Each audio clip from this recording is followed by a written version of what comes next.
Over the years, I've done several videos on the concept of fat activism. Way back in 2021, I did a mostly joke video where I laughed at a bunch of fat activists or fat phobia memes. More recently, I did Fat Activists Are Eating Themselves to Death, which was a more serious look at the darker side of fat activism, as by 2024, a lot of the more prominent fat activists of the 2010s were actually beginning to die off due to obesity. And I did Demonizing Strength, which was a look at a set of very far-left people who believed that working out was fascist, because Nazi Germany promoted this Aryan ideal of being a physically fit Ubermensch. During the period of time that we're now calling the woke era, which in retrospect stretched from around 2010 to around 2025, intersectionality was a major force in online discourse. I've talked about the intersectional wheel in my many videos over the years on wokeness or social justice, but for old time's sake, let's revisit it again. The idea is, the closer you are to the center of the wheel, the more social power you wield. So if you're white on the skin color axis, you have access to social power. If you're straight on the sexual axis, same thing. But let's say you're fat. Well then, on the body size axis, you don't have access to social power. You're marginalized. Intersectional theory says that individuals experience an overlapping lattice of privileges and oppressions based on the various demographic axes on this wheel, as well as others. This isn't considered a full list.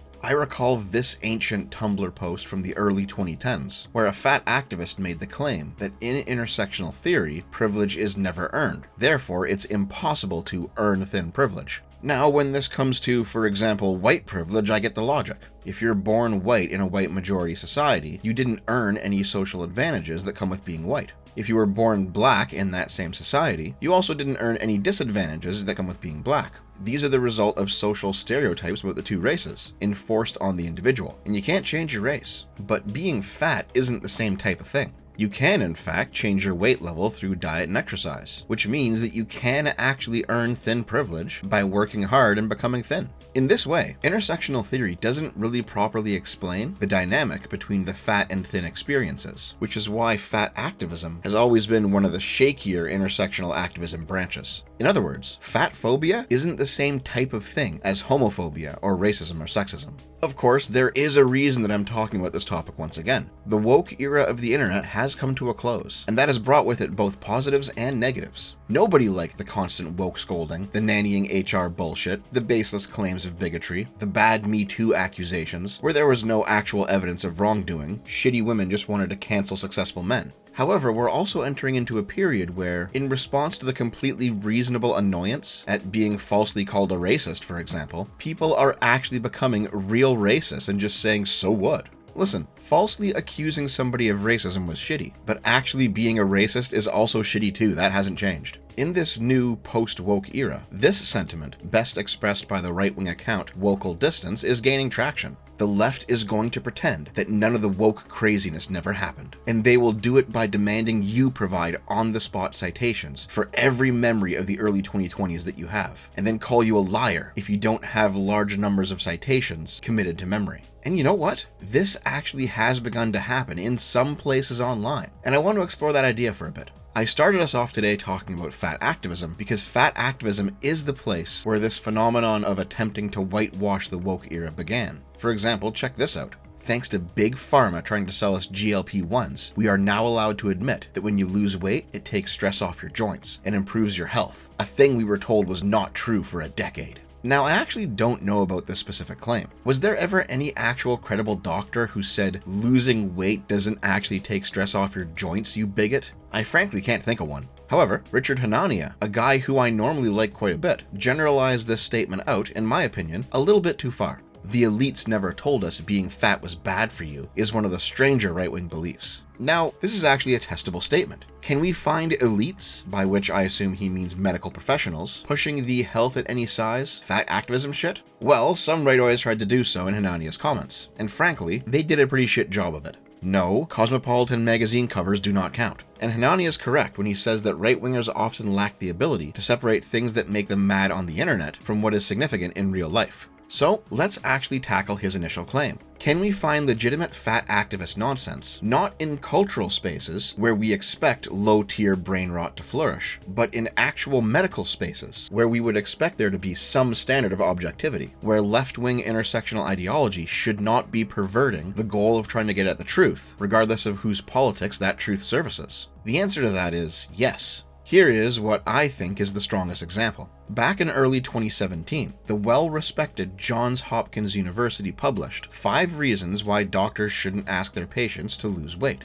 Despite coming from a world-class research institution, this article is fat activist drivel. The author, the dietetics department manager, proposed that they cease offering weight loss clinics, and she offered 5 reasons as to why. 1. Weight loss projects don't work. 2. Body size is genetically predetermined. 3. Obesity is the result of economic changes. 4. They would be colluding with industry and libertarian-oriented governments if they made obesity an issue of personal responsibility. And 5. Asking people to lose weight is unethical. By the way, the reason this article was published is because the woman in question wanted to promote her new book. This is not scholarly work. This is activism inappropriately promoted on a medical platform. There are, of course, other lesser examples like individual doctors refusing to look at weight as a factor for ideological reasons, smaller medical journals publishing other garbage pieces, that sort of thing. However, Hanania is actually mostly correct in that the vast majority of fat activism shit didn't come from medical institutions. For example, the right-wing culture war account Possum Reviews responded to Hanania, saying, "Look at this guy pretending healthy at any size, BMI is racist, fat phobia, and fitness is far-right extremism weren't mainstream liberal talking points for the past decade."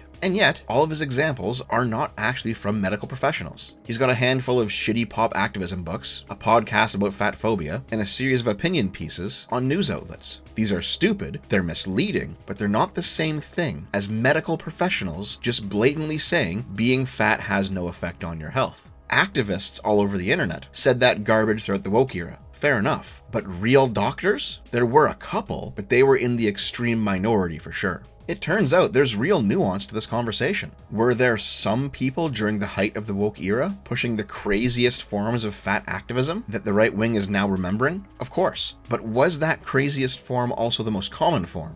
No, it wasn't. It might be one of the most retarded things to come out of the woke era that left-wing culture war activists were even given platforms to spout health at any size garbage. But that's not the same thing as every doctor, every medical institution, etc. spouting health at every size garbage. And this belief that all doctors who wanted to go against the narrative were censored and fired and deplatformed and had their medical degrees stripped of them is just wrong. There was legitimate left-wing excess, but the right completely undermines their own argument every time they overstate it, and they overstate it constantly. In fact, there was a period of time when this conversation was completely inverted. For example, Donald Trump has kept his health records private for the past decade, though he did express the belief back in 2017 that exercise killed you faster. None of the rightoids who are now very concerned about the normalization of anti-health ideas have ever once complained about this. But you know what they did complain about? Obama in 2010 trying to stamp out obesity. Yeah, the rightoids back then shrieked about the nanny state taking away America's right to mainline liquid fucking sugar. But once again, we have to give the devil his due. Even if Hanania is ultimately correct that medical professionals did not push the fat activism shit, all of the culture warriors who did push it, and there were many of them, were still pretty fucking cringe. It's not the same as real medical advice, and the right-wingers who pretend that it was are incorrect, but that doesn't make it much better. It is still retarded to treat being fat as if it's an immutable characteristic. Advertisements featuring fat women during peak woke still didn't make me want to buy the product the way that a hot woman would have. The double standard that leftists had between fat men and fat women is still pretty fucking gross. And it's also very telling that every single body positivity person stopped being involved in that activism as soon as they could get on Ozempic. Of course, the fat activism stuff is not the only thing that progressives are claiming didn't actually happen now that the woke era is over. For example, some of them have begun to claim that COVID lockdowns never happened. The bars were closed for a few weeks in the spring of 2020. Kids got out of school for summer a few weeks early. No one was in solitary confinement. Yeah, this just isn't fucking true. The period of time where people were told to just stay home was pretty short, generally just a few months. But mask mandates, limited travel, reduced hours for services, that stuff remained all throughout 2020 and a good chunk of 2021. Vaccine checks, when they became available, were around throughout 2021 and 2022. This guy is understating the reality of the situation. And of course, once again, the rightoids love to massively overstate the reality of the situation. I've personally seen the claim that the Biden tyranny locked people in their houses for years, despite Trump running the show in 2020, which is just pure insanity. I recall back in mid-2021, the schizo posters on poll were predicting a mass death of the vaccinated as the mRNA liquefiers activated or whatever, and all of that shit has just been memory hold. And then there's abortions. For the past couple of years, there's been a very slow trickle of left-wingers trying to claim that nobody ever celebrated getting an abortion, that it was always a hard choice for a woman, and it was never treated glibly or something. This one is just purely wrong, and it's not even hard to disprove it. However, even if this is the point that the right is the most correct about, it's also the most inconsequential. There are far more leftists online stupidly claiming that lockdowns never happened, or that fat activism was never real, than there are claiming that nobody ever celebrated getting an abortion. Even during the memory holing of woke, this one still remains a very rare opinion. I think probably the worst part of the woke era for me personally was the everything is political part of the conversation. Because every topic can conceivably have a political element, therefore every space about that topic had to be made into a political space. This was all the fucking rage during the 2010s. This guy said it best. One aspect of peak woke that made it particularly tedious and divisive was its penetration into all things. Book clubs, board games, knitting, video games, birding, etc. There was a real zeal to shoehorn it into every facet of life. Everything had to be cleansed, and people felt compelled to show that they were doing the work. There was no aspect of life, even harmless escapist hobbies, that were not problematic in some way and in need of correction. What stuck out to me about that post is knitting. I know exactly what he's talking about. Back in January of 2020, an online knitting community was destroyed by politics, as retarded as that sounds. What began as a hobbyist group on Instagram was gradually overtaken by progressive politics entirely unrelated to knitting, and when the knitters complained, they were told that everything is political. Knitting, too, was political. Minorities needed to be represented in the knitting community. It was important to discuss ethically sourcing the yarn used in your knits, that sort of thing. And eventually, the community became more about politics than knitting, leading to it being abandoned by the people who frankly just wanted to knit. This guy provided an expanded list of things that were considered problematic during peak woke, and I remember personally seeing a lot of these too, even if I don't have the sources for them on hand right this second. During the late 2010s, there was a short-lived meme where people would say, "Those darn white folks and their shuffles deck of cards," meaning that the wokeoids were basically just picking shit at random and calling it problematic. An early 2015 meme poked fun at this whole tendency when a viral tweet said, "Is pop star a feminist? Is credit card a queer ally? Is TV show my friend?" The point being, if your consumption habits do not align with your politics, then you're a hypocrite, and therefore companies and brands and private spaces all had a moral obligation to believe in the correct things, even if it made no fucking sense whatsoever. Like, for example, an Instagram knitting group getting overrun with activists. All of this garbage was annoying as fuck, and I will not miss it whatsoever. I'm glad it is now on the way out with the woke era now over. Here's the rub though. Just like with that millennial woes leftist pretending not to understand meme, which I've previously analyzed on this channel, the wocal distance viral tweet about the left pretending woke craziness never happened is also being misused in the same way. Yes, some leftists are pretending that woke craziness never happened, but most people are actually asking good faith questions, or pointing out when the right is massively overstating its case, which I think I've shown today happens all the fucking time, and the rightoids are responding by just mindlessly reposting the tweet.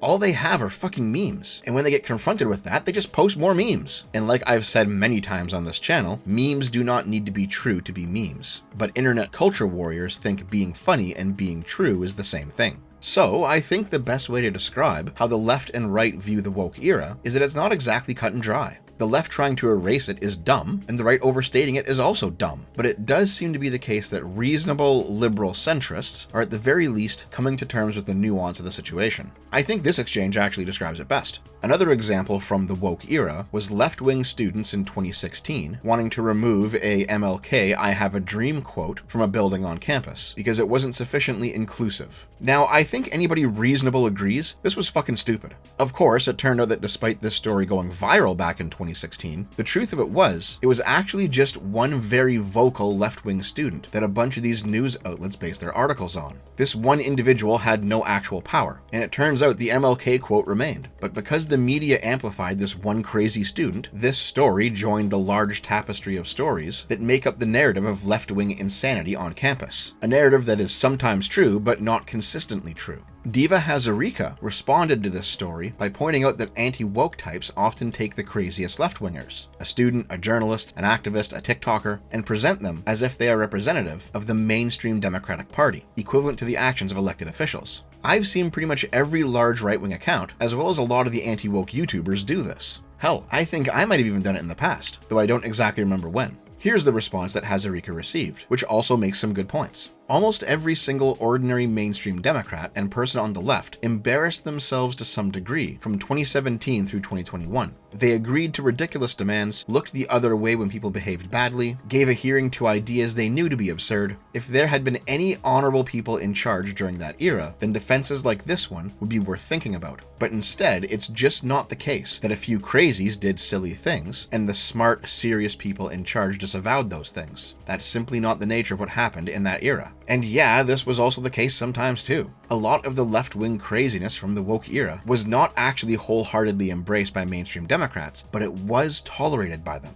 The sane voices in the room did in fact often fail to give meaningful pushback in a lot of these cases. And I personally recall a lot of the classical liberal types, Sargon and company before they moved rightward, basically begged the establishment Dems to pull their heads out of their asses and push back against the old-style SJW crazies in their midst. And then here's the response to the response, which also made good points. I agree, it was often more than just one wacky blue-haired kid, but almost every single ordinary mainstream Democrat? What? A buddy works for a major HVAC company. He saw zero wackiness, no gender or race struggle sessions. They built ACs, that's it. Corporate worried about hours billed and contracts acquired. There was probably a DEI office buried in HR, but he never heard from them. Much of America was like this, almost to a person, again with the overstatement. My Twitter account started as an anti-woke account. I saw craziness in my world, academia, and read about it elsewhere, and it worried me a lot. I've had some viral tweets complaining about the nuttery. Some of those trends were real and they were bad, but measuring exactly how bad is hard. It's even harder when so many put partisanship ahead of accuracy and nuance, which doesn't even start to get into the problems about yelling about this stuff. For example, too many people on the right calling far too much that they don't like woke. What I'm saying is, it's complicated. This is also completely true. I've still got a toe in the academic world from my pre-YouTuber time, and yes, in the 2010s there was a lot of woke bullshit, and it worried me too. But listening to the rightoids talk about it now, and they continuously make it out as worse than it actually was. And that doesn't mean that it wasn't bad. This conversation is nuanced. I'll end us off with Richard Hanania again, because he's also properly clued into this intuition as well. Right now, the Winter Olympics are apparently happening. Recall from my Super Bowl video, I'm not much of a sports fan, so this is news to me. And European Olympic teams are currently grappling with having more ethnically diverse competitors, and what it means to have Africans or Middle Easterners competing on the team of a European country. Hanania said, 5 years ago, I would have considered media reporting like this as a major issue motivating my politics. I now realize that was very stupid. Liberals fantasize about Somalis skiing. I will take it over abolishing the Constitution and dismantling American institutions. And you know what? I completely agree. Yes, it's mega fucking cringe for progressives to be demanding Somali representation in skiing or whatever, and making these big woke displays whenever an immigrant shatters a diversity barrier or something. We can all admit that's wrong and stupid. But if you make me choose between that and the Trump administration destroying America, yeah, I'll take the woke Somali skiing party any fucking day. That is what is actually underneath this entire conversation. Every single drop of criticism I've made towards the old guard SJWs, the feminists, the wokeoids over the years, I stand by all of it. Woke media was pandering, preaching, annoying, and most of all generally unfun. Woke spaces were purity spiraling, all-consuming, friendship shattering, stressful. Woke people were some of the most annoying motherfuckers to be around. As a whole, the woke era was bad, but now that the woke era is over and we're on to the next thing, more and more people are realizing that for as bad as the woke era was, this new right-wing era that we're now in is a lot fucking worse. Because this time around, it's no longer simply annoying or preachy, it's actively destructive.